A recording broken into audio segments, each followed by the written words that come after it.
এক একজনের পরীক্ষাটা এক এক রকম।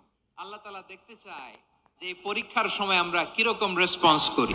হ্যালো, আসসালামু আলাইকুম। কেমন আছেন সবাই? আশা করি সবাই ভালো আছেন। আমিও ভালো আছি। আমি নাহিয়ান খান নিবের, আর আপনারা দেখছেন আমার ইউটিউব চ্যানেল নাহিয়ান খান 777। তো যেমনটা আপনারা থাম্বনেলে দেখছেন যে আমরা মিজানুর রহমান আজহারের মাহফিলে চলে আসছি ইতিমধ্যে।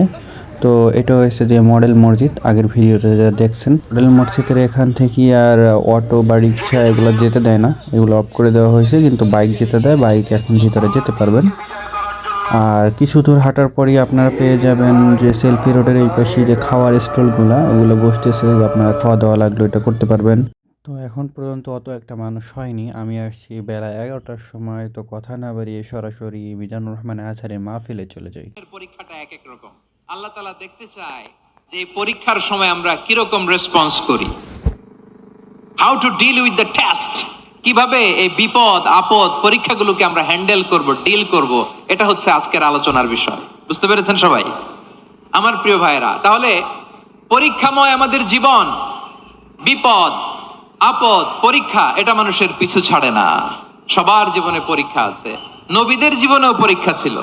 সাহাবারা জিজ্ঞেস করেছেন, ইয়া রাসূলুল্লাহ, আইয়ুন নাসি আশাদ্দু বালাআন ফিদ দুনিয়া, এই দুনিয়ার বুকে কাদের পরীক্ষা সবচেয়ে বেশি? বিশ্বনবী বলেছেন, আল আম্বিয়া। এই পৃথিবীতে সবচেয়ে বেশি পরীক্ষা আল্লাহ তাআলা নিয়ে থাকেন নবীদের। কাদের? নবীদের। সুম্মাল আমসাল ফাল আমসাল, এরপরে নবীদের পরের স্তরে যারা তাদের পরীক্ষা, এরপরে তাদের পরের স্তরে যারা তাদের পরীক্ষা, সিদ্দিকিনদের, সোহাদাদের, সলিহিনদের, আল্লাহওয়ালাদের। যার ঈমান যত মজবুত তার জীবনে পরীক্ষাও তত বেশি। চিল্লায় বলেন ঠিক কিনা? তাহলে মুমিনরা, বিশ্বাসীরা, আমরা কি পরীক্ষা বিপদ আপদে ভয় পাই? হ্যাঁ, বিপদ দেখলে ভয় লাগে? আপনাদের ভয় লাগে? হ্যাঁ, না, মুমিনরা বিপদে ভয় পায় না, তারা হতাশ হয় না। সুবহানাল্লাহ। তারা নিরাশ হয় না।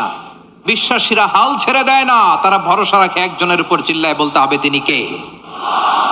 কারণ মুমিন জানে the grief isn't permanent, the test isn't permanent, the struggle in our life isn't permanent. আমাদের জীবনের দুঃখ, কষ্ট, স্ট্রাগল এগুলো পার্মানেন্ট নয়। after every difficulties there is an ease. সব কষ্টের পরেই একটা সুখ আছে না নাই? রব্বুল আলামিন বলেন, ফাইন্না মাআল উসরি ইউসরা, ইন্না মাআল উসরি ইউসরা, ভয় পেও না, চিন্তা করো না, কষ্টের সাথেই আমি রেখে দিয়েছি স্বস্তি। সুবহানাল্লাহ বলেন। মুমিন জীবনে বিপদ যত বেশি, কষ্ট যত বেশি, তার সামনে সফলতা তার চেয়েও বেশি। ঠিক কিনা বলেন? কারণ বিশ্বাসীরা জানে রাত্রি যত গভীর হয় সুবহে সাদিকের সময় তত আগাতে থাকে। গর্ভবতী নারীর পেটের ব্যথা যত বাড়তে থাকে, ঘরে নতুন মেহমান আগমনের সময় ঘনাতে থাকে। মুমিনদের উপর বিপদ, অত্যাচার, আপদ, পরীক্ষা যত বাড়তে থাকে, কালেমার পতাকা উড্ডয়নের সময় কাছে আসতে থাকে। বিশ্বাসীদের এগুলো হিসাব মিলানো অনেক আগে, এগুলো অনেক আগে হিসাব মিলানো। দুঃখের আধার শেষে সুখের আলো মিটি মিটি হাসে। চিল্লায় বলেন ঠিক কিনা? দুঃখ যত বেশি, পরীক্ষা যত বেশি, কষ্ট যত বেশি, সুখের সময় তত কাছাকাছি। চিল্লায় বলতে হবে ঠিক কিনা? এজন্য মুমিন জীবনে পরীক্ষা বেশি। মুমিনদের হতাশা নাই, মুমিনরা নিরাশ হয় না, হতাশ হয় কাফিররা। মুমিনরা কখনো হাল ছেড়ে দেয় না, মুমিনরা ভরসা রাখে একজনের উপর, তিনি কে? তাহলে আমার প্রিয় পটুয়াখালীবাসী, বিপদ থাকবে, পরীক্ষা থাকবে, এই বিপদ থেকে আমাদেরকে উদ্ধার করবেন একজন, তিনি কে? আমরা শুধু আল্লাহর উপরই ভরসা রাখবো। রাজি আছেন তো? চাইবো একজন সত্তার কাছে। আওয়াজ করে বলুন তিনি কে? একজন সত্তার কাছে চাইবে। বিশ্বনবী ওনার চাচাতো ভাই আব্দুল্লাহ ইবনে আব্বাস রাদিয়াল্লাহু তাআলা আনহুকে বললেন, ইয়া আব্দুল্লাহ ইবনাল আব্বাস, হে আব্দুল্লাহ ইবনে আব্বাস, ইযা সাআলতা ফাসআলিল্লাহ, যখন চাইবে আল্লাহর কাছে চাও। ও আব্দুল্লাহ, যখন চাইবা আল্লাহর কাছে চাও।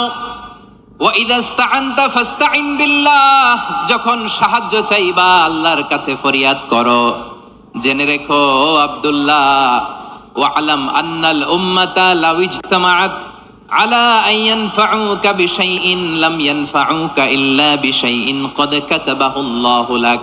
ও আব্দুল্লাহ, জেনে রেখো, মনে রেখো, গোটা বিশ্বের সবাই মিলে যদি তোমার উপকার করতে চায়, ততটুকুই তারা করতে পারবে যতটুকু আল্লাহ তোমার নসিবে সেটা লিখে রেখেছে। ঠিক কিনা বলেন? আর যদি গোটা বিশ্বের সবাই মিলে তোমার বিরুদ্ধে কনস্পাইরেসি করে, ষড়যন্ত্র করে, গোটা বিশ্বের সবাই মিলেও যদি তোমার ক্ষতি করতে চায়, ততটুকুই শুধু পারবে যেটা আল্লাহ তোমার জন্য বরাদ্দ রেখেছে। যতটুকু আল্লাহ তাআলা তোমার জন্য বরাদ্দ রেখেছে অতটুকুই ক্ষতি করতে পারবে, আর এক চুল বেশিও করতে পারবে না, কমও করতে পারবে না। চিল্লায় বলেন ঠিক কিনা? এজন্য আমরা চাইবো কার কাছে? সবাই বলেন নাই, আওয়াজ করে বলেন কার কাছে?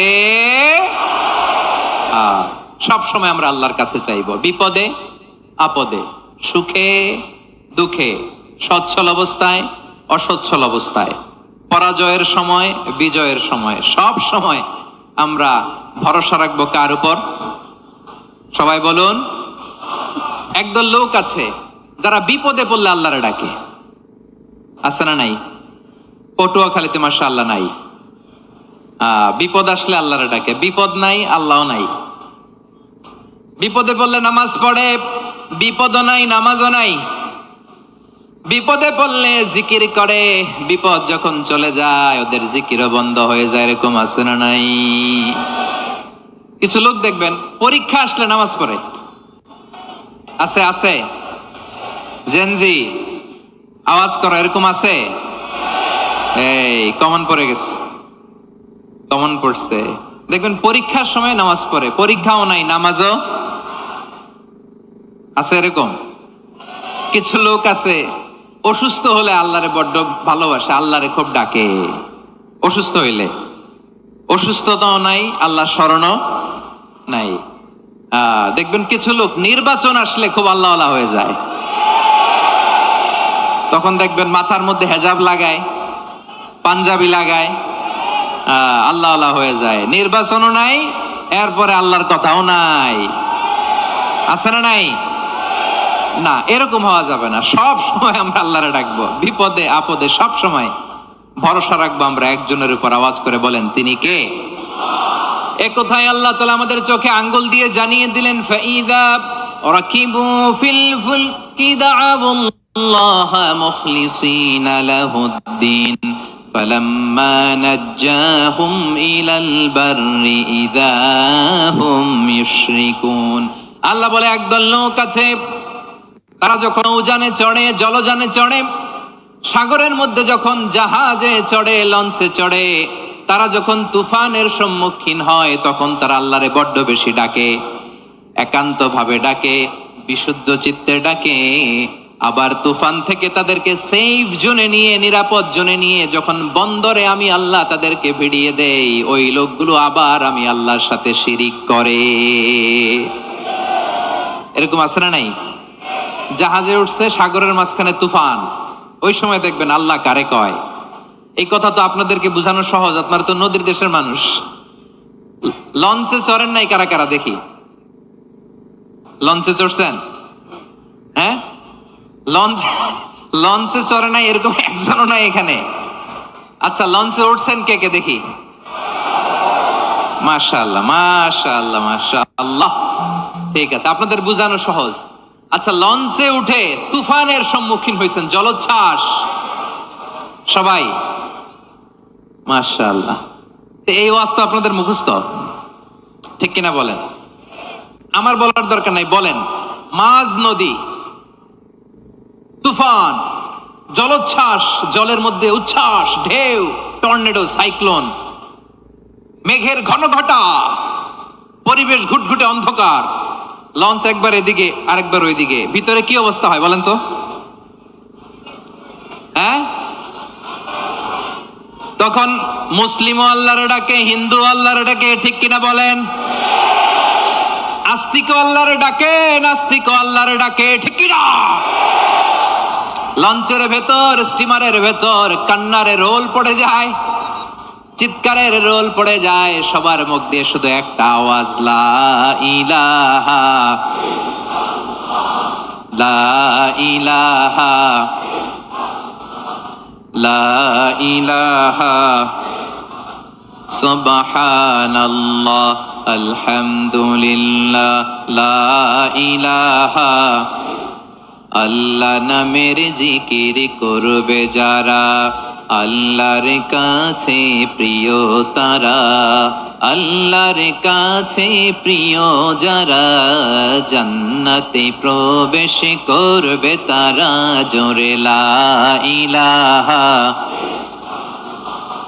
লা ইলাহা ইল্লাল্লাহ, লা ইলাহা ইল্লাল্লাহু মুহাম্মাদুর রাসূলুল্লাহ সাল্লাল্লাহু আলাইহি ওয়াসাল্লাম। আমার প্রিয় পটুয়াখালীবাসী, তাহলে লঞ্চের ভেতরে যখন আমরা তুফানের মধ্যে পড়ি, তখন সবাই মিলে আমরা একটা নামের জিকির করি। নামটা কার?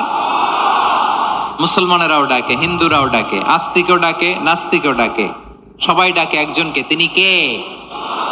আবার দেখবেন ওই আল্লাহ তুফানের পরে, ঝড়ের পরে ওই লঞ্চটাকে যখন সদর ঘাটে ফিরিয়ে দেয়, আবার আমরা নাফরমানি শুরু করে দেই। সে কোথায় আল্লাহ বললেন, ফাইদা রাকিবু ফিল ফুলকি দাআউল্লাহ মুখলিসিনা লাহুদ্দিন ফালাম্মা নাজ্জাহুম ইলাল বাররি ইযা হুম ইউশরিকুন। সাগরে যখন তুফানে পড়ে আমি আল্লাহর ডাকে, আবার আমি আল্লাহ যখন বাঁচিয়ে দেই, আবার আমি আল্লাহর সাথে শিরিক শুরু করে। আমরা কি এরকম হতে চাই নাকি? এরকম করবেন? হ্যাঁ না, আমরা তুফানে পড়লেও আল্লাহরে ডাকি, আবার বাঁচায় দেওয়ার পরেও ডাকি কারে? আল্লাহকেই ডাকি। বিমানের মধ্যে মাঝে মাঝে দেখবেন যে এয়ার টার্বুলেন্স হয়, জানেন? এয়ার টার্বুলেন্স জানেন তো? মাঝে মাঝে বিমানটা বাউন্সিং করে, বাম্পি, ভেরি বাম্পি ওয়েদার। শোনেন নাই? 40,000 ফিট উপরে যখন থাকে, তখন পাইলট মাঝে মাঝে বলে, dear passengers, ladies and gentleman, right now we are flying 40,000 feet above the ground and we are passing very air turbulence, very heavy air turbulence right now. Please fasten your seat belt. দেখবেন মাঝে মাঝে বলে যে, ভদ্র মহিলা, ভদ্র মহোদয়গণ, আমরা 40,000 ফিট উপর দিয়ে যাচ্ছি আর এয়ার টার্বুলেন্স ফেস করছি, মেহেরবানি করে আল্লাহর ওয়াস্তে সিট বেল্ট বাঁধুন। তখন বিমানটা এরকম বাউন্সিং করে, শেকিং করে। আপনারা মুখোমুখি হয়েছেন? ইদানিং এই এয়ার টার্বুলেন্স বেড়ে গিয়েছে। গত বছর আমার ইন্টারন্যাশনাল অনেকগুলো ফ্লাইট ছিল,